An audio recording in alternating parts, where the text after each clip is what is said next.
জামাত ক্ষমতায় আসুক। জামাত ক্ষমতায় আসলে লোভ, হিংসা, ঘৃণা, অহংকার এগুলো সব মুছে যাবে। ফেরাউন ধ্বংস হয়েছে, নমরুদ ধ্বংস হয়েছে, হাসিনা অপরাধ করেছে, হাসিনাকে আল্লাহ বাধ্য করেছে দেশ থেকে পালানোর জন্য।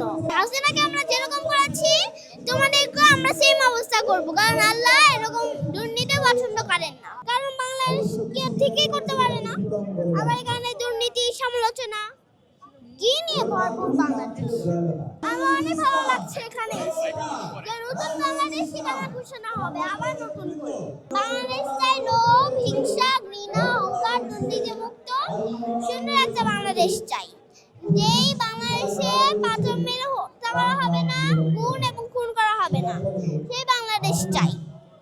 এবং সামনে তো নির্বাচন আসছে, সেই নির্বাচনে যেই দল ক্ষমতায় আসবে সেই দলকে শুভকামনা। কিন্তু আমি মন থেকে চাই জামাত ক্ষমতায় আসুক। জামাত ক্ষমতায় আসলে লোভ, হিংসা, ঘৃণা, অহংকার এগুলো সব মুছে যাবে। এখন যে দলটা ক্ষমতায় আসছে তাকে আমি বলতে চাই, ফেরাউন ধ্বংস হয়েছে, নমরুদ ধ্বংস হয়েছে, হাসিনা অপরাধ করেছে, হাসিনাকে আল্লাহ বাধ্য করেছে দেশ থেকে পালানোর জন্য। এখন তোমরা যদি দুর্নীতি করো, আবারও দুর্নীতি, লোভ, হিংসা, ঘৃণা এগুলো যদি তোমরা আবারও করো, আমরা এখন পরিবার করতে শিখে গিয়েছি। হাসিনাকে আমরা যেরকম করেছি তোমাদেরকে আমরা সেম অবস্থা করব, কারণ আল্লাহ এরকম